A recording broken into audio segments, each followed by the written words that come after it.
we were ahead of the curve again. Tater Pie, she made a video of the discussion where we were talking about, Beyonce being used as a victim to support the system of white supremacy and degradation of the black female, and this is just going to be an ongoing project. I mean, worldwide, have you in blackface in Paris. Worldwide degradation of the black female. I was thinking of Sarah Bartman too. Josephine Baker, Sarah Bartman. I mean, this is what they do. This is what they do. And it all involves interracial sex. It all involves. If you look at it really behind it, a lot of it has to do with this debate degrading the sexuality of black people via interracial sex or sex with white people or the Venus, Hottentot Venus, showing her sexual organs, her private parts, stuff like that. It all goes back to how sex is used to degrade black people. It's just, it's really something. Standard operating procedure. Standard. Yes, ma'am. We can hear you. One of the comments I thought about, and I have a couple of comments to make. The one, when Gus read the article about Beyonce, I found that very interesting because all of a sudden she wants to pay tribute to, I believe, Fela Kuti, and it's almost as if treating black is an accessory or it's a trend for the season. And I find even with the entertainment industry, one thing we as black people have to realize is not to be duped into believing that we're controlling or we're gaining this work in the entertainment. In my opinion, white people are simply telling black people when they're going to allow for them to be black and when they're going to associate them with being white or white identified. And I think that that's what we see happening even in the movies.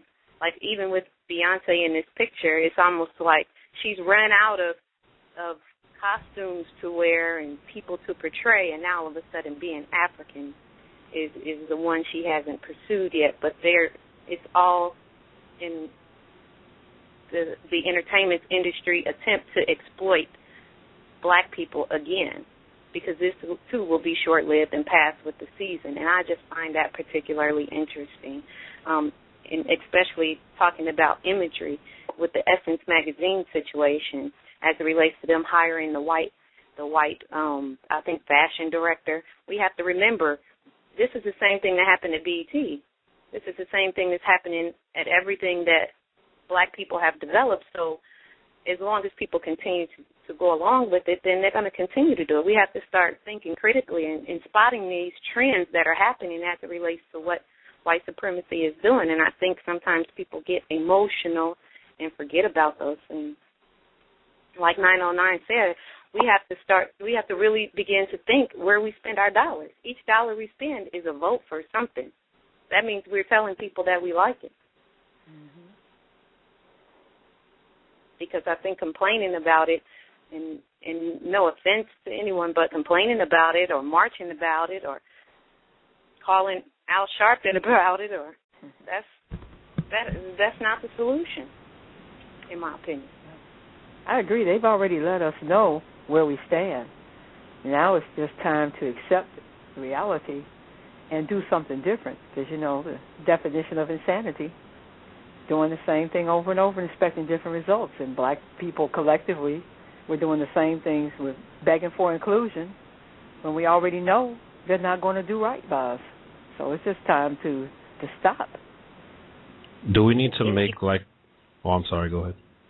I was going to say, and even with what we choose to, entertainment, where people choose to spend their dollars. If we see these entertainers or these people are not representing views and images of what you deem constructive, don't spend your money to go see it.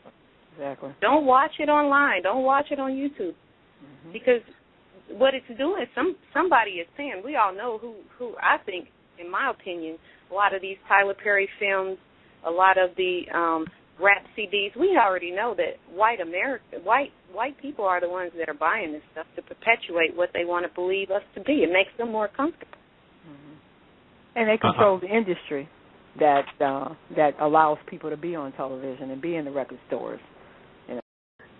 Yeah, that's an excellent point.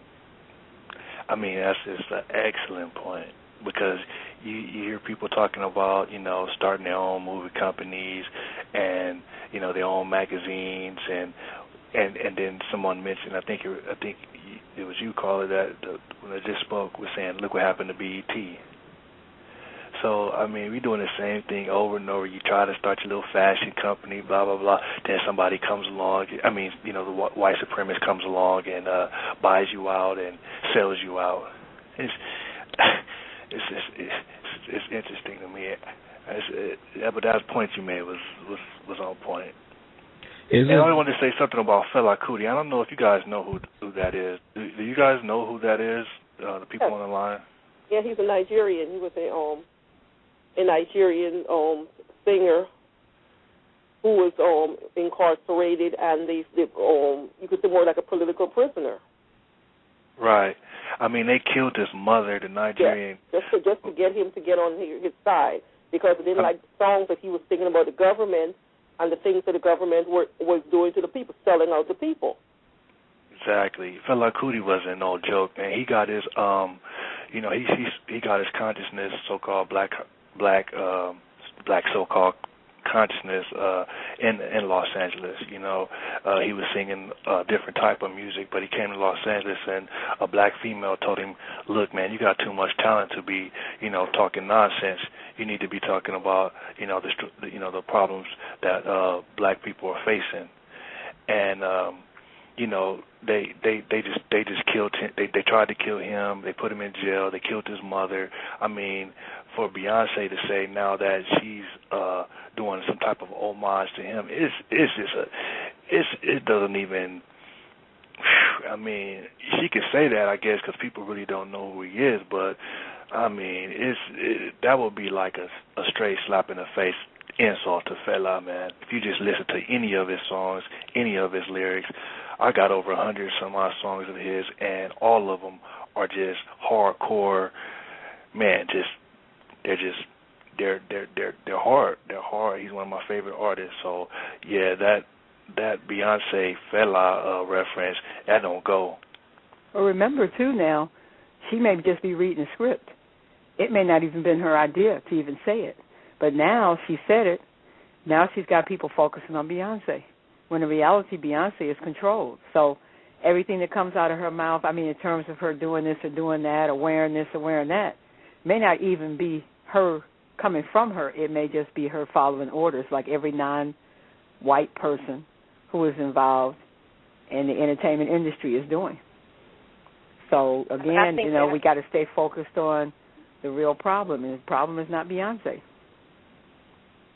because we don't even know how controlled she is. Well, we all know once you're a part of this so-called entertainment industry, you're controlled by the whites. You are more so in their dominion because they're the ones who write your paycheck. And they're the ones who write the script for what you're going to do and say. What you're going to sing, because if your music doesn't have certain lyrics that they want to hear, they're not going to publish it, which is why rap music has gotten the way that it is right now, because the white supremacy, they have people that they want to target, so they want to put certain lyrics in there. The sagging pants and all of that, it came out of they're the ones who have pushed it. That sort of degeneracy that we are seeing in the black community, it all came from that industry. Right. Even Kanye West admitted when he had that song, he said that some white person, I don't know if it was a piano player or somebody that was working with him, collaborating with him, whatever, that song, I guess Gold Digger or whatever, when he says, "I'll leave your ass for a white girl," I believe Kanye West said that came from the white guy. So what I'm saying is a lot of the stuff that they're saying and doing and stuff is, you know, maybe even the album covers and all this madness that we're seeing from them, we have no idea whether these people are coming up with anything. Just like in the White House, you know, stuff is being written and scripted for black politicians, you know. So the problem, again, is still white people.